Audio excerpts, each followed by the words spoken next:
vamos a entrarle al análisis, a la reflexión de las reformas políticos electorales, porque mire, hicimos un recuento, un análisis de las reformas desde el 1960 hasta el 2024, 2025, 2024 fue cuando se aprobó el Plan B, la elección judicial del presidente López Obrador. Usted lo recuerda en esa histórica sesión donde opositores entraron a la fuerza al Senado de la República, pero antes, mucho antes de eso, allá en 1963 con el presidente Adolfo López Mateos, el presidente Adolfo Mateos introdujo pues la primera parte de lo que sería el sistema político y el sistema electoral y de partidos que tenemos actualmente.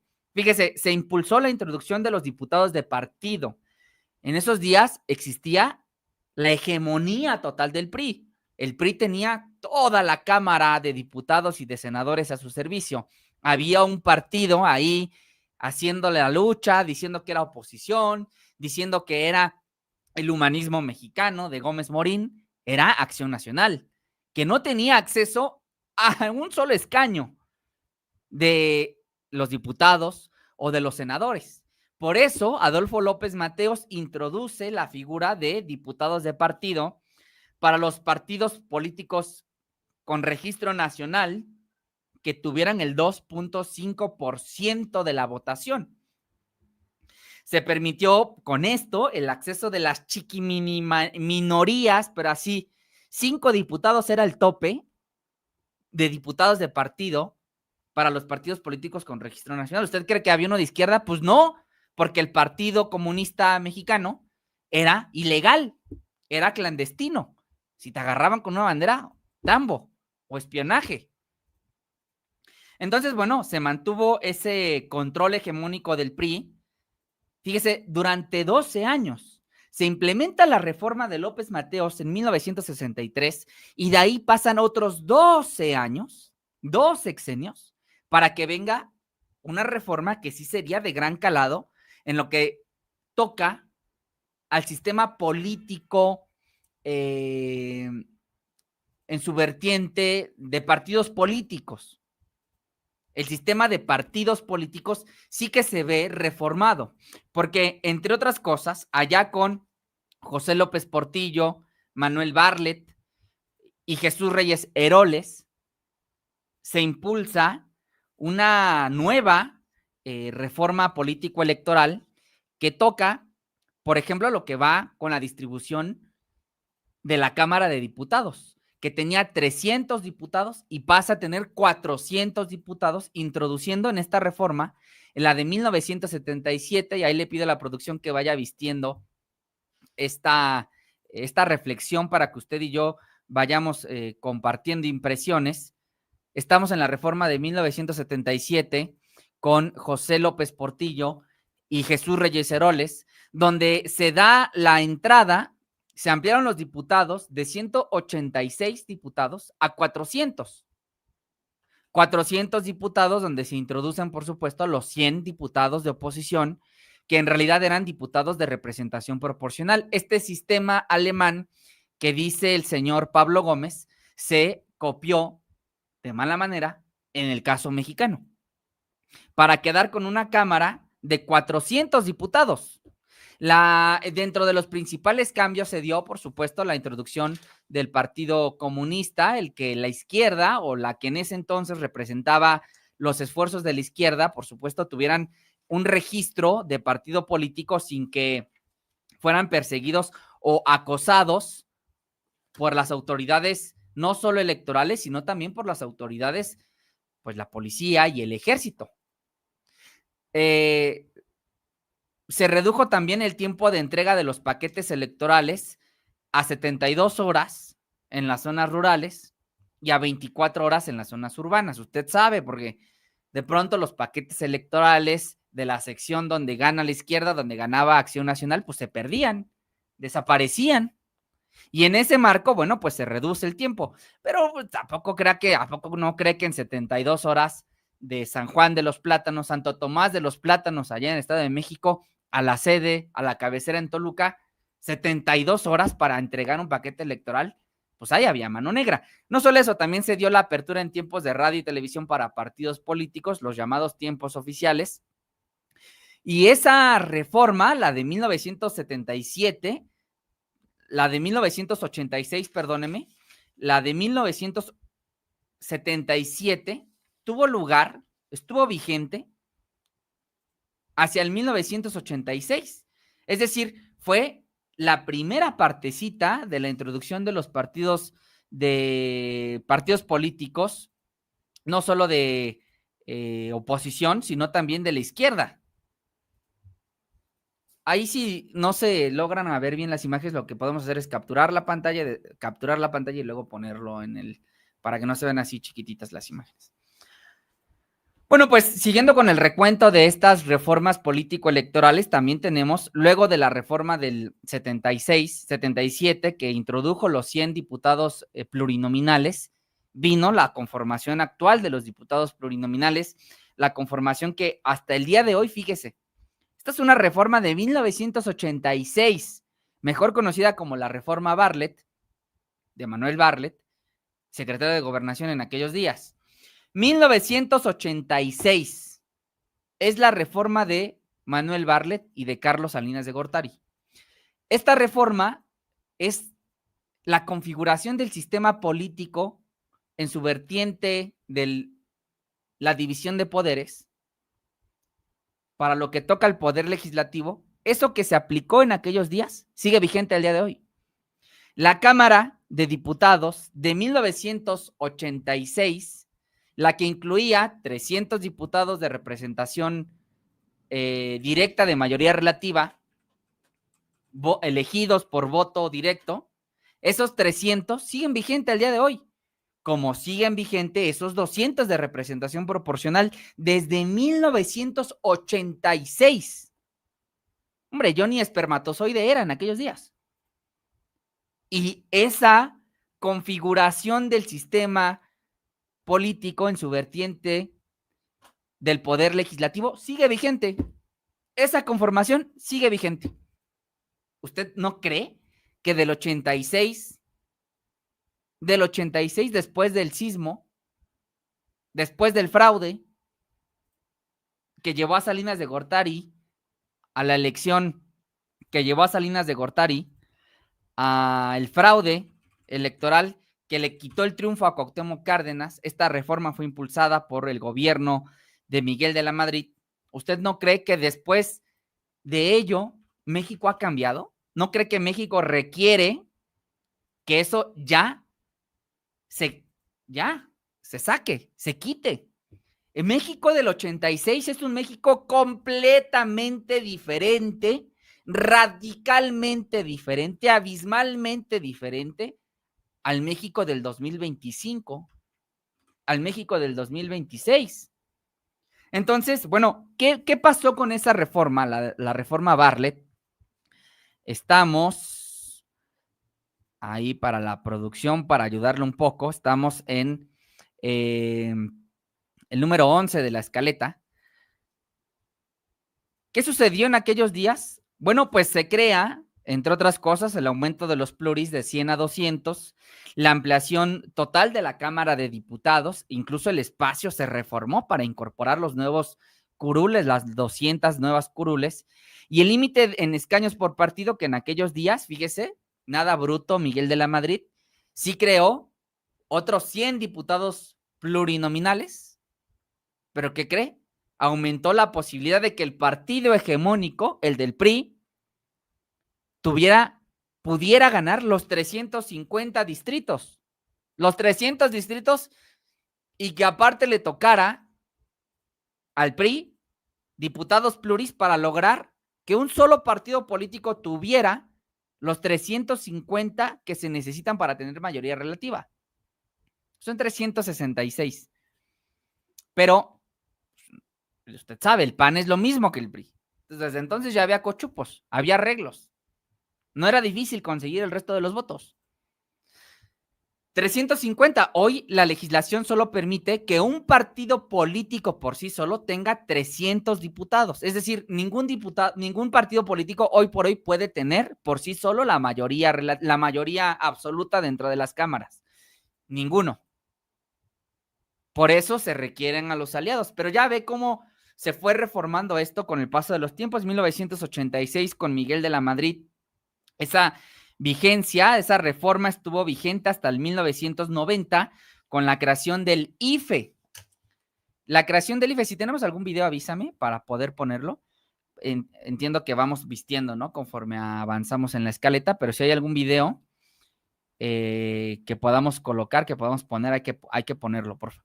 Mira, ahí en la de reforma de Bartlett hay un video justamente, permítame ahora le digo, sí, porque le voy compartiendo a usted la información y confío en que la producción nos vaya vistiendo al momento, porque fíjese, justamente en 1989, en el marco de esta reforma, en el marco de la reforma de Miguel de la Madrid, el 5 de mayo de 1989, con la legalización del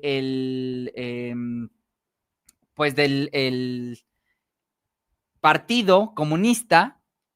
Usted lo sabe, el Partido Comunista cede su registro político, su registro como partido político nacional, le cambian el nombre, le cambian el rostro, le cambian el emblema y nace el Sol Azteca, nace el Partido de la Revolución Democrática encabezada por Cuauhtémoc Cárdenas, Porfirio Muñoz Ledo, Ifigenia Martínez, el ingeniero Héctor, se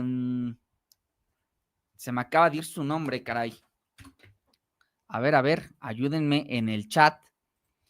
El partido Héctor, ¿cómo era? Eberto Castillo, el ingeniero Eberto Castillo, quien por cierto, en el proceso de 1989, en el proceso electoral de 1989, Eberto Castillo declina a favor de Cuauhtémoc Cárdenas.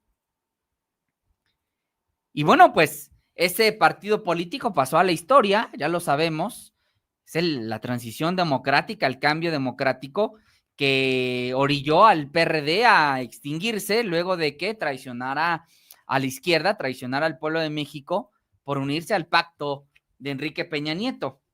Eso en el 89, seguimos hablando, por supuesto, de la reforma de Bartlett de 1986, que legaliza a partidos políticos, que permite la entrada de 200 plurinominales, configuración de la Cámara que actualmente aún se mantiene. Y bueno, pues a lo largo de esta reforma, a lo largo de esta reforma comandada por Carlos Salinas de Gortari, en el marco de ese periodo se da el fraude electoral de 1988. Si le parece bien, vamos a ver y escuchar lo que decía el señor Manuel Bartlett sobre cómo es que se dio este hecho, cómo es que se dio este caso. Vamos a ver y escuchar. El problema fue que Salinas, Jorge de la Vega,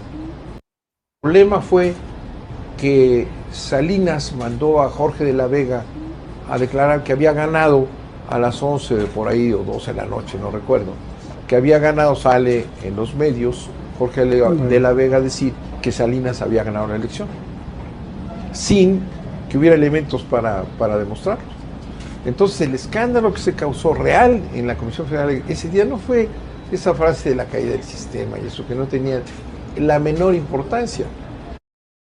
Bueno, pues en ese marco, en el 1986, en el fraude del 88, en el marco de esa reforma político-electoral que da como resultado la configuración actual de la Cámara de Diputados, pues tiene como uno de los grandes protagonistas, no solo a Salinas, no solo en esos días turbios con el fallecimiento, el magnicidio de Colosio, no solo Miguel de la Madrid, bueno, uno de los actores principalísimos de esa temporada es el señor Manuel Bartlett, quien estaba al frente de la Comisión Federal Electoral, la CFE, que era el antecedente del Instituto Federal Electoral, ya hablaremos de él en 1990. Pero Manuel Bartlett Díaz, este personaje que luego pues fue senador del PT, estuvo apoyando ya en los últimos arbores de su vida política, de su vida pública a la izquierda mexicana. El presidente López Obrador lo recibió en la entonces izquierda PRD, en el PT, fue senador de la República en varias ocasiones por parte del Partido del Trabajo, defendió desde esa posición la soberanía energética, hecho que le valió ser el titular de la Comisión Federal Electoral, de otra CFE, pero diferente, no de la electoral, sino de la Comisión Federal de Electricidad. Y bueno, pues Manuel Bartlett ahora está, pues ya me imagino, jubilado, porque ha sido una trayectoria larguísima, imagínense, desde el 1977 ya andaba metido en estos temas. 1986 es cuando le toca pues estar al frente de la Comisión Federal Electoral, y dice en este fragmento de video, en una entrevista que recuperamos para usted, que el presidente de la Madrid, el presidente Salinas, le había pedido al presidente del PRI en aquellos días que pues, declarara que Salinas había ganado. Luego en otra entrevista dijo que no había sido Salinas, que había sido Miguel de la Madrid, y así, bueno, pues ha ido como cambiando la versión de la caída del sistema. Lo cierto es que, como gente de izquierda de toda la vida, yo no perdono ni tampoco olvido quienes fueron parte de ese fraude electoral. Luego en 1990, usted lo tiene que anotar, vaya haciendo su cuadro de, ahí vaya haciendo sus anotaciones, señora bonita, padre de familia, de las reformas que le hemos descrito. En una imagen en blanco y negro, se da cuenta de el nacimiento en 1990 del Instituto Federal Electoral, el nacimiento de la herradura de la democracia, solo que en aquellos días cuando nació el IFE, tenía al frente al secretario de Gobernación. El secretario de Gobernación también tenía control del Registro Federal de Electores. Era un IFE, pues descafeinado, lo sigue siendo, pero en aquellos días era una simulación total, porque era la réplica de la Comisión Federal Electoral por el Instituto Federal Electoral, presidido por el mismo personaje que era el secretario de Gobernación. Bueno, pues en aquellos días, en la reforma de los 90s, se da con Carlos Salinas de Gortari la creación de este instituto. No era un instituto autónomo, era el Instituto Federal Electoral. Se introdujo la credencial para votar con fotografía. Ahí ya desde entonces se hablaba de, imagínense antes, ¿cómo era antes votar? ¿Cómo era antes votar? No había un padrón de electores válido. O sea, cualquier hijo de vecino podría ir a votar sin mayor complicación. ¿Cómo acreditabas que era ciudadano mexicano? Bueno, pues en el 1990 se crea la credencial para votar, se crea, por supuesto, el padrón el padrón de electores, se crea un nuevo sistema de financiamiento para partidos políticos, ya con dinero público para los partidos políticos, para que no anduvieran metiéndole chanchullo a la mano, no le anduvieran metiendo mano a ese sistema de campañas. Y luego también hay que decirlo, ese Instituto Federal Electoral se mantuvo vigente hasta 2015. El Instituto Federal Electoral sin autonomía se crea en los 90s, con autonomía en el 94, pero haya sido como haya sido, desde el 90 hasta el 2015, el Instituto Federal Electoral existió, y por ahí hay una imagen de Lorenzo Córdoba Vianello con Enrique Peña Nieto cuando todavía era IFE. Ese IFE controlado por el gobierno, hay que decirlo. Y ya llegaremos a cómo se da la introducción de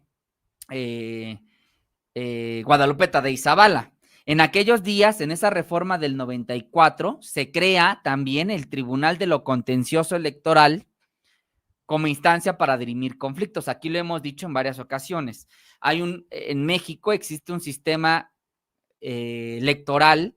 En el sistema electoral hay dos figuras: la figura administrativa, la que reparte los dineros, la que organiza las elecciones, la que hace la fiscalización, que es la parte administrativa, es el hoy INE, y está la parte jurisdiccional. El primer antecedente de un jurado, de una instancia que dictará sentencias en materia electoral, es el Tribunal de lo Contencioso Electoral, que se crea en los 90s, en 1990, avanzando en el tiempo, no mucho, no muy rápido, más bien de forma acelerada. Ahí sí, fíjese, 4 años, cuando tuvimos reformas que se quedaron vigentes hasta 12 años, bueno, en 4 años, y también derivado, pues, de la muerte de Colosio, sí, también derivado de otros hecatombes del 94, se da la reforma político-electoral. Bueno, la propia crisis económica del 94 empuja como válvula de escape la ciudadanización de los organismos electorales. Porque también hay que decirlo, el presidente del INE y los consejeros, el presidente del INE, del IFE, en aquellos días, en el 94, era colocado por el presidente de la República. En aquellos días, ¿quién fue el presidente? Pues el señor José Boldenberg, que luego dio a luz a una camarilla, yo le digo una perrada. Es el nacimiento de la mafia electoral en el 94, porque una vez que se ciudadaniza el INE, lejos de tener genuinos y verdaderos ciudadanos, lo que se tuvo en las consejerías electorales era al presidente consejero que ponía el presidente de la República y a los consejeros electorales que ponían los partidos políticos. Es así que se ciudadaniza el INE, se da la autonomía del mismo, nace un nuevo organismo autónomo, se crea la figura de consejeros electorales sin afiliación partidista directa, pero ya sabemos que los consejeros electorales se repartían entre los partidos políticos y le decían, a ver, PRI, yo soy el partido más grande, a ti te van a tocar 5, al PAN le van a tocar 4 y al PRD le van a tocar 2.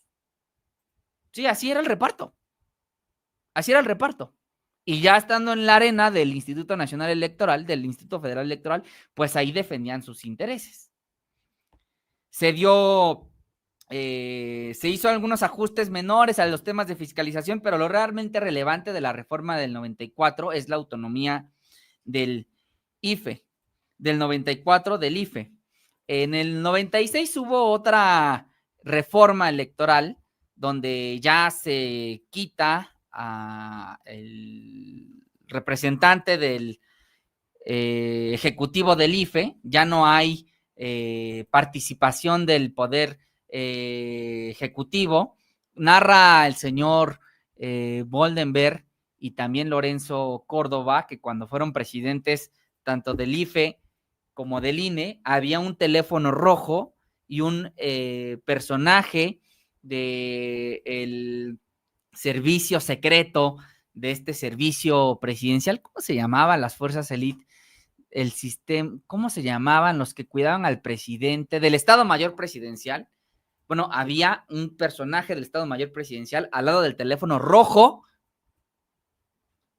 y narra José Boldenberg, narra Lorenzo Córdoba, que ese personaje del Estado Mayor Presidencial pues estaba ahí para que en cuanto sonara el teléfono, decía, a ver, véngase mi consejero presidente, le habla el presidente de la República. Es lo que narra José Boldenberg a su llegada al IFE como presidente del mismo. Esa se da la eliminación de la sobrerepresentación, porque antes había la posibilidad de que un partido político se sobrerepresentara hasta el 70%, válgame Dios. Bueno, pues es, digamos, es lo más relevante del 96. Luego ya no hay reformas electorales sustanciales. Del 96 hasta el 2007 no vuelve a haber otra reforma político-electoral. La del 2007, usted lo recordará, es derivada de los spots de López Obrador, Un peligro para México, de esta campaña negra que se dio por parte de empresarios y por parte de partidos políticos que financiaron esta narrativa de López Obrador, Un peligro para México. También se da, por supuesto, la participación de Vicente Fox Quesada como otro de los participantes, de otros de los actores relevantes en esta contienda del 2006.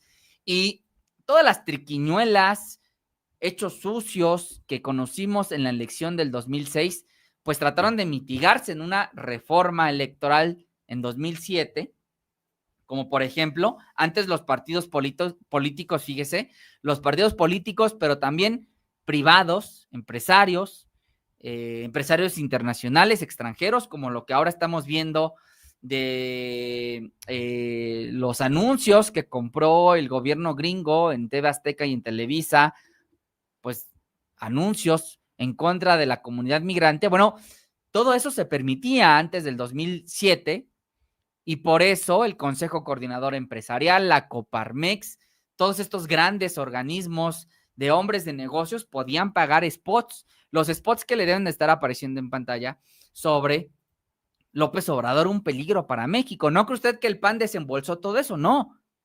Era, por supuesto, Consejo Coordinador Empresarial, era la Coparmex, eran los grandes hombres de negocios los que le metieron un billetote. No sé si tengamos descargado alguno. A ver, vamos a ver y escuchar uno de los spots que corrían en 2006, que luego provocaron la reforma electoral del 2007. Obrador, 1996. Vamos a impedir la apertura de nuevos pozos petroleros. Obrador, 2006. Al diablo con sus instituciones. Bloqueo de reforma. Obrador, 2012. La vía armada, una posibilidad para lograr la transformación de los pueblos. Algunas personas nunca cambian.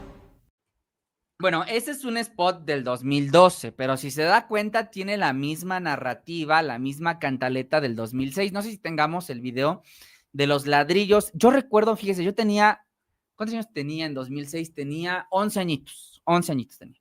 Y yo recuerdo ver esos videos de cómo aplastaban con los tabiques y luego se caían. Y a mis 11 años yo sí decía, madres, no sé qué rayos significa devaluación económica, pero suena peligroso. Porque fue lavado de cerebro, financiado con recursos privados. Fíjese el miedo, ¿eh? Pasamos de tener diputados de partido, o sea, diputados de partido que solo por existir el partido político con registro de 1963, y fíjese cómo fue cambiando el sistema político, cómo se fue reformando la propia sociedad, que hacia el 2006, 2005, tuvieron que lanzar una campaña de medios brutal en contra del presidente López Obrador. Pero ve usted las diferencias de cómo es que se va reformando el sistema. Fíjese, yo le decía para que lo tengan en sus anotaciones, fue la reforma de Bartlett, la de 1986, la que dio origen a la Cámara de Diputados desde el 86. ¿Cuántos años han pasado desde el 86 hasta la fecha? 86, los 90, los 2010, los 2020, 30 años se van a cumplir con la integración de la Cámara de Diputados que nos heredó el PRI de Miguel de la Madrid, el PRI de Carlos Salinas de Gortari, el PRI de Manuel Bartlett, el PRI de Reyes Heroles. 30 años. Y en el 2006 estuvieron, mire, pero si a 0.5% se hubieran abierto los paquetes electorales, solo abrieron menos del 9% de los paquetes electorales. Si hubieran abierto todos los paquetes electorales, ese 0.05% por el cual perdió, más bien se robaron la elección. Si hubieran abierto todos los paquetes electorales, imagínese la llegada de la 4T desde el 2006. ¿Qué potencia mundial no sería México hoy? Este es uno de los spots que más se nos quedó grabado en la psique, en la mente. Yo con 11 años de edad, usted no sé cuántos años tenía cuando corría este video, pero mire, vamos a verlo y escucharlo. Este es el segundo piso de la Ciudad de México. ¿Cómo pagó López Obrador por él? Se endeudó. ¿Las pensiones? Se endeudó. Triplicó la deuda del DF. Si llega a presidente, nos va a endeudar más y vendrá una crisis económica, devaluación, desempleo. Estos son los grandes planes de López Obrador. un peligro para México. Ese spot, claro que generó el miedo, el susto, pues sí fue un spot métele miedo, y gracias a ese campañón en contra, esos sí eran campañones, no las tonterías que hoy algunos, pues legisladores dicen que traen en su contra porque viajan en la Volvo y la chingada. No, eso es chiquitito. Campañón, el que le hacían al presidente López Obrador. Esos sí eran campañones, carajo. Entonces, por eso en el 2006 se prohibió en 2007, en la reforma de 2007, se prohibió la compra de espacios en radio y televisión. Ya solo era el Instituto Federal Electoral, la autoridad electoral, la que permitía, la que asignaba, mejor dicho, con base en la votación válida emitida, los tiempos oficiales que le iban a tocar a cada partido político y también a las instituciones. Se da la asignación exclusiva de tiempos del Estado administrado por el IFE, lo he comentado. Se da la reducción de tiempos de campaña, porque antes era, y de verdad que aún siguen siendo tiempos enormes, 6 meses de campaña, se redujo a 3, actualmente siguen siendo 3 meses para una elección presidencial. Se sigue dando con la reforma del 2014, ya llegaremos a eso. Las elecciones municipales, por ejemplo, son de 1 mes en la mayoría de los estados, pero una elección federal sigue siendo de 3 meses. Desde mi punto de vista sigue siendo un chingo de tiempo. ¿Para qué necesitas 3 meses? Se da también, se aplican sanciones más severas por violaciones en propaganda y financiamiento. El rebase de topes de gastos de campaña se sanciona ahora con la anulación de la elección. Eso en 2007. La vigencia de esta reforma fue de 7 años, pero también, fíjese, hay una entrevista ahí del señor Solá, personaje que creó la narrativa de López Obrador, un peligro para México. No sé si lo tengamos, pero sí, es el señor Antonio Solá, que narró para el Universal cómo es que creó la narrativa de López Obrador, un peligro para México. Dice el señor, consultor español, que también fue traído en la elección del 2024, usted lo sabe. Este señor dice que la primera vez que escuchó la narrativa de López Obrador, un peligro para México, de hecho se lo escuchó a Felipe Calderón en un evento en Yucatán. Es un video que debe de llevar filtro. Si no lo tenemos, ¿sí? A ver, vamos a verlo y escucharlo.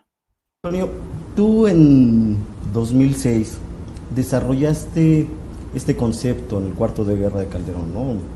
López Obrador es un peligro para México. ¿De dónde surge esa idea?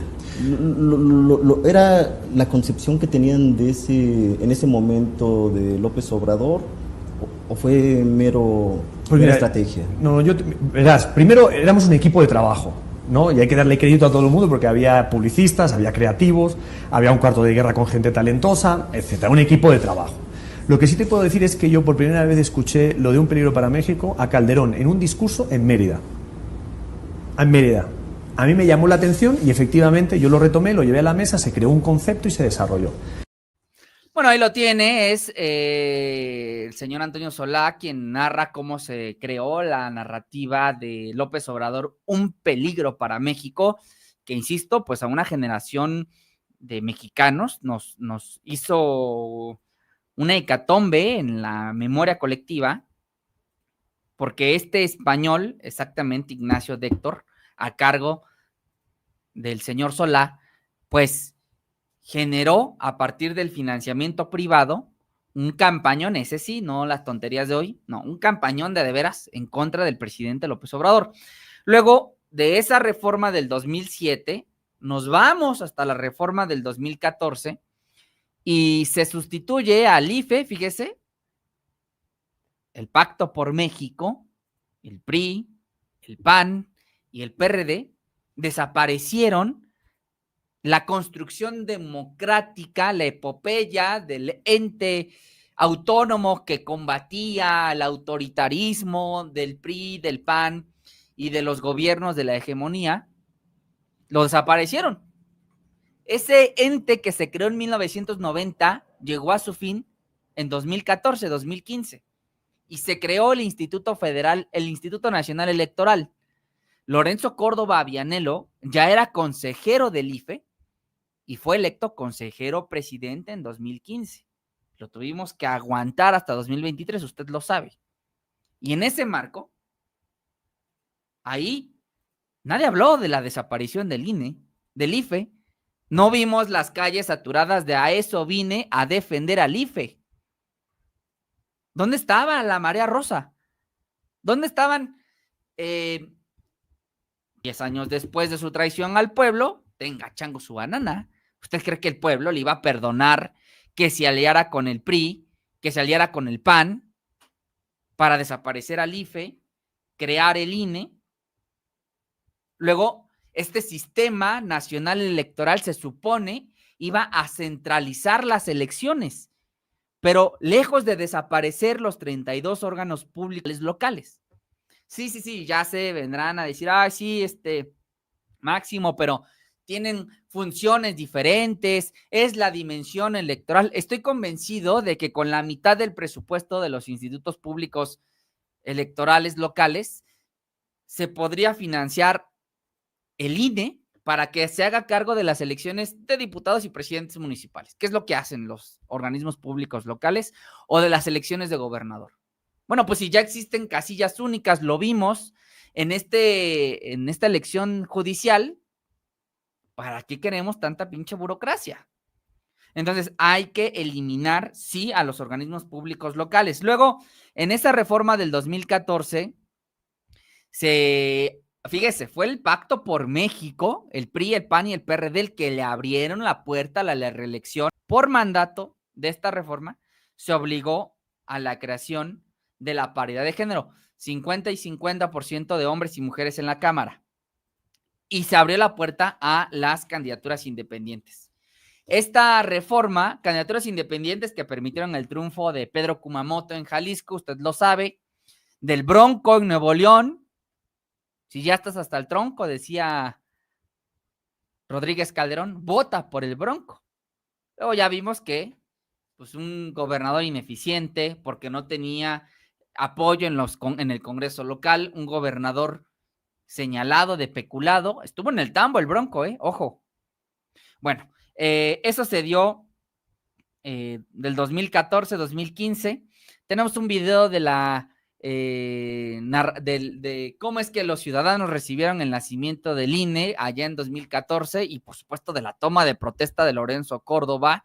De facto se reeligió como consejero porque pasó de ser consejero electoral a ser consejero presidente en el nuevo INE, y esto es lo que sucedía en 2015. De Azteca Noticias, de allá del 2014, cuando desaparece los prianistas, los perredistas, los panistas, desaparecieron al IFE y nadie chilló y nadie salió a tomar las calles. Lorenzo Córdoba no llamó en aquellos días, como lo ha hecho en días recientes, a la gente a usar a sus bases pues, para que salga. Ya sabemos que tampoco son muchos, no hay de qué espantarse. Sin embargo, bueno, Lorenzo Córdoba en aquellos días no crea que llamó a tomar las calles, no, pues al contrario, tomó protesta como presidente del IFE. Bueno, eso sucedía en 2014. Desde entonces ha habido otras reformas, usted lo sabe, lo hemos comentado aquí.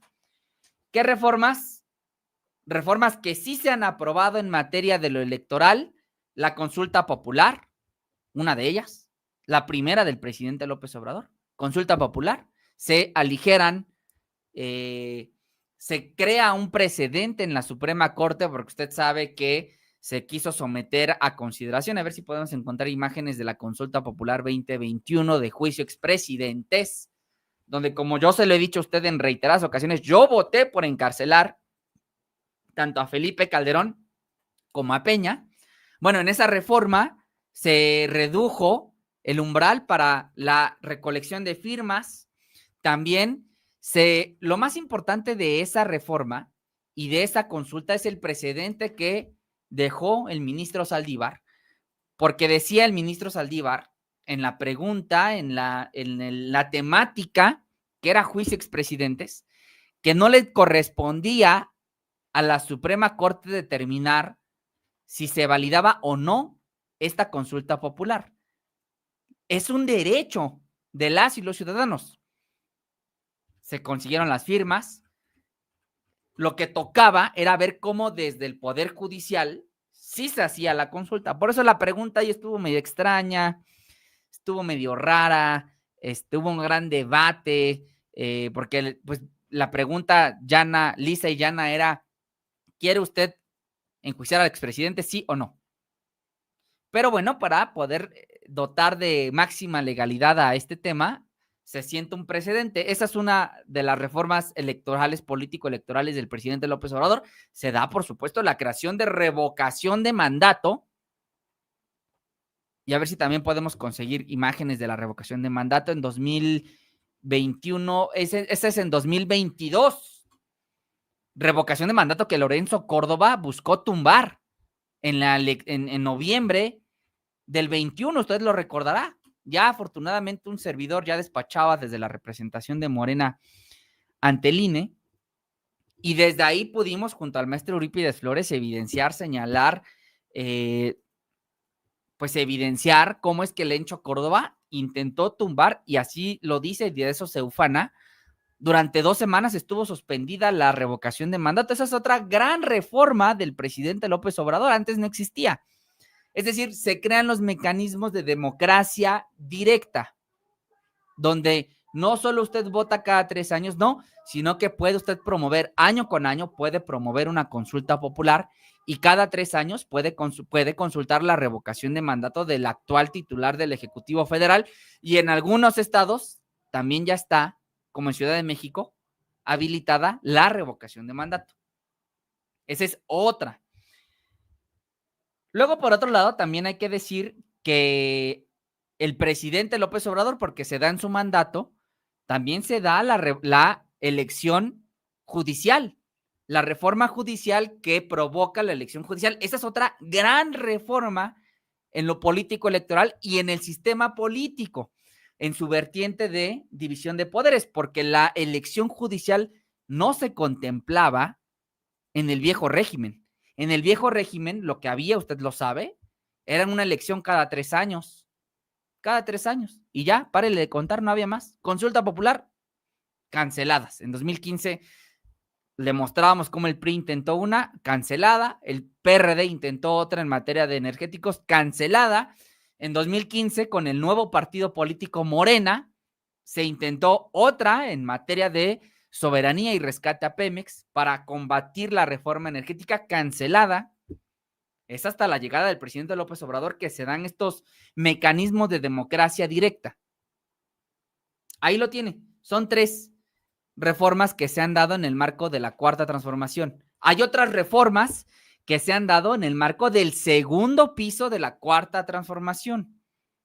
La presidenta Sheinbaum ya aprobó, y lamentablemente a los partidos políticos aliados, ¿sí? Porque fue el Partido Verde, a decir de Adán Augusto y de Monreal, fue el Partido Verde el que tumbó el que no entrara la reforma en materia de nepotismo en 2030. Y lo mismo también sucedió con el nepotismo y con la reelección. Será hasta el 2030 cuando estas reformas de carácter político electorales entren en vigor. Y en el camino se queda el plan A. El plan A expuesto por Horacio Duarte Olivares, quien entonces era titular de aduanas, pero durante mucho tiempo fue el abogado del presidente López Obrador. Mire, así exponía Horacio Duarte Olivares la primera reforma, la reforma político-electoral de la 4T que el presidente López Obrador envió, que entre otras cosas consideraba la reducción de plurinominales, también consideraba la reducción del presupuesto para partidos políticos. Mire, insisto, el mexiquense Duarte Olivares quien así narró la primera reforma de la Cuarta Transformación del presidente López Obrador. Se tocarán 18 artículos constitucionales, habrá 7 artículos transitorios que van a contener esta reforma democrática, esta reforma constitucional que busca básicamente como primer objetivo hacer más barata la democracia en nuestro país. Es un viejo reclamo de la gente de que se deje de estar gastando dinero en los procesos electorales y el dinero que se pueda ahorrar se destine a temas sociales, temas de infraestructura, temas de educación. Por eso, el primer tema en la reforma es la creación del Instituto Nacional de Elecciones y Consultas, es decir, hay una modificación, una sustitución del actual órgano electoral para dar paso a este Instituto Nacional de Elecciones y Consultas.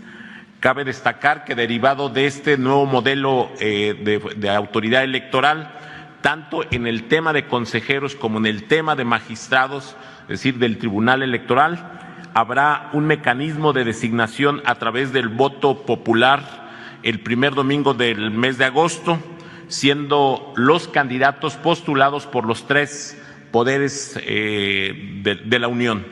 Cabe señalar que ahí hay también una disminución de consejeros, habrá de 11 consejeros que tenemos actualmente, bajará a 7 consejeros de manera directa. Otro tema fundamental es la federalización de las elecciones para que desaparezcan los organismos llamados OPLES, así definidos, que son los organismos de los estados encargados de los procesos electorales, lo mismo de los tribunales electorales locales. Ahí lo tiene, era la reforma del presidente López Obrador en voz de Horacio Duarte Olivares, quien durante mucho tiempo fue su abogado. De hecho, Horacio defendió al presidente López Obrador en aquel proceso de desafuero del 2005, donde, bueno, pues intentaron encarcelar al licenciado por intentar abrir una calle para conectar a un hospital público con la comunidad de esa zona de la Ciudad de México. Bueno, Horacio Duarte en su momento, siendo parte del gobierno del presidente López Obrador, pues expuso estos puntos que, entre otras cosas, es lo que estamos discutiendo actualmente, que si desaparecen los OPLES, que si desaparecen los tribunales electorales locales, que si es necesario la duplicidad de funciones.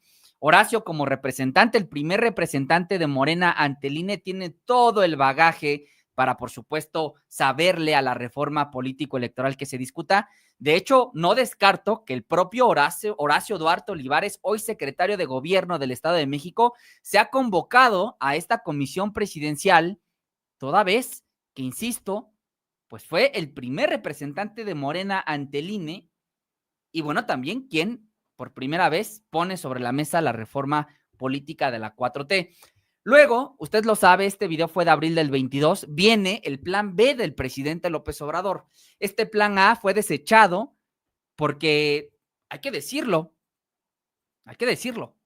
PRI, PAN, PT, Partido Verde, no quisieron la reforma del presidente López Obrador. El PT se opuso, por ejemplo, a la reducción del presupuesto para partidos políticos. El PRI, que andaba con la cantaleta de que primero querían desaparecer los 100 pluris, luego se echó para atrás. Y el plan de plano dijo no a todo lo que el presidente López Obrador proponía. Este fue el plan B del presidente López Obrador, que también fue suspendido parcialmente. La nueva iniciativa de reforma electoral que presentaremos al Congreso desde el día de hoy, repito, contempla la reducción de los gastos destinados a campañas y a partidos políticos, la disminución del número de regidores en gobiernos municipales, el que se evite el uso de excesivas estructuras burocráticas electorales y eliminar las candidaturas plurinominales. El Congreso de la Unión se integrará por 300 diputados y no por 500, y el Senado se conformará con 64 y no con 128 legisladores como ocurre ahora. Asimismo, tanto los consejeros como los magistrados de los organismos electorales serán electos por el voto libre, directo y secreto de todos los ciudadanos. Pues ahí está. Es el presidente López Obrador. Ya hablamos de las iniciativas que no prosperaron, que es el plan A, parcialmente es el plan B, pero sí que hubo otras cosas que prosperaron, como ya lo hemos repetido: nepotismo, reelección, poder judicial, consulta popular, revocación de mandatos. Son mecanismos de democracia directa que han ampliado, y diría, como politólogo Norberto Bobbio, que un estado, una población, una sociedad no es más democrática por el número de participantes, como fue en la elección, en la reforma judicial. En la elección judicial participó entre el 11 y el 13% de la población, y eso no hizo ni más ni menos democrática esa elección, porque es una potestad, es un derecho el no votar, puedes o no ejercerlo. Lo que hace más democrático a una sociedad es los espacios donde un ciudadano puede ejercer ese voto. No solo en las elecciones constitucionales regulares, no, también en otra toma de decisiones. Y eso es el segundo piso de la cuarta transformación, un estado que es más democrático, un estado que tiene la posibilidad de que sus ciudadanos participen más en la vida democrática. Bueno, pues ha sido un recuento largo de las reformas político-electorales. Ahora usted ya, espero, tenga su acordeón de las fechas. Si no, regrésele, póngale pausa, tómele captura de pantalla, pero para que cuando empiece la discusión en octubre, si usted quiere participar en estos foros, aquí va a tener toda la información. Yo me voy a anotar, claro que sí, y vamos a llevar a la palestra de la presidenta Sheinbaum la elección de consejeros electorales por la vía del voto. ¿Cómo de que no? Pues faltaba más. Ahí vamos a participar, y espero que usted haya tomado nota haya tomado apunte de lo que se ha compartido por acá. Le quiero agradecer, antes de leer algunos comentarios, a Alejandra Sandoval, que se mocha para las quesadillas. Hoy es mi primer día en la Facultad de Ciencias Políticas y Sociales de la UNAM. Chéquese, se mochó para la comida en el comedor. Muy agradecido con Alejandra Sandoval, que se mocha con esta donación en nuestra cuenta de Nubank. Usted también puede apoyarnos en este número de cuenta que le aparece aquí en pantalla con un superchat. Si no le es posible, no está en sus posibilidades, no se preocupe, pero regáleme un like. Eso nos ayuda mucho a que su tía, la prianista, se saque de la cabeza que el INE no se toca, porque ayer no querían tocar al INE, luego sí querían tocar al INE con Tadei, ahora vuelven a decir que el INE no se toca. Bueno, pues para que su tía, la prianista, que es más prianista y bipolar que el día de ayer, se entere, se informe de cómo han sido los procesos democráticos. Ayúdenos a compartir esta transmisión, ayúdenos con su like, eso nos ayuda muchísimo. Y si ya llegó hasta acá y no se ha suscrito, bueno, pues suscríbase. Yo quisiera leer sus comentarios. Antes de pasar a leer sus comentarios para ya despedirnos, le quiero informar una gran noticia. Le quiero informar que de acuerdo a la publicación del Instituto Mexiquense de la Juventud, el IMEJ, su servidor, Máximo Allende, ganó el Premio Estatal de la Juventud. Efectivamente, soy uno de los jóvenes, uno de los 30 jóvenes galardonados que hemos ganado este Premio Estatal de la Juventud, a decir de este organismo, de este Instituto Mexiquense de la Juventud. Su servidor se hizo acreedor a esta distinción que da el gobierno de la maestra Delfina Gómez Álvarez en pues la categoría de cultura política y democracia, por supuesto en la categoría de los 25 a los 29 años de edad. Y las razones por las cuales un servidor ganó son las siguientes, se las comparto. Máximo Allende, dice el Instituto Mexiquense de la Juventud, es licenciado en Ciencias Políticas y Administración Pública por la UNAM y próximo especialista, efectivamente, en comunicación en la misma institución. Destacado dirigente estudiantil, fue consejero académico y activo participante en la lucha social universitaria. Su experiencia profesional abarca cargos claves en comunicación desde el Ayuntamiento de Ecatepec hasta el Instituto Mexicano de la Juventud, además de coordinar la comunicación de diferentes instancias ante el INE.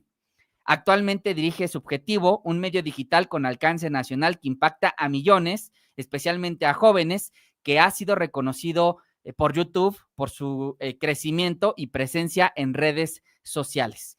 Así es como su servidor, a decir del Instituto Mexiquense de la Juventud, se hizo acreedor a ser el uno de los 30 galardonados, uno de los 30 jóvenes mexiquenses que estamos, bueno, pues participando en la vida pública, en diferentes vertientes, académico, en la vida también del activismo social, del activismo ambiental, en el caso de un servidor en la categoría de cultura política y democracia, y qué mejor que celebrarlo con usted aquí completamente en vivo y en directo, el haber obtenido este reconocimiento por parte del gobierno de la maestra Delfina Gómez Álvarez, orgulloso de que un padre como el mío, albañil, de una madre como la mía, trabajadora doméstica de toda su vida, orgulloso de compartir ese mismo origen con nuestra gobernadora, la maestra Delfina Gómez Álvarez, que este premio que antes se daba para la élite del grupo Atracomucho, sí, del grupo Atlacomucho, de Peña Nieto,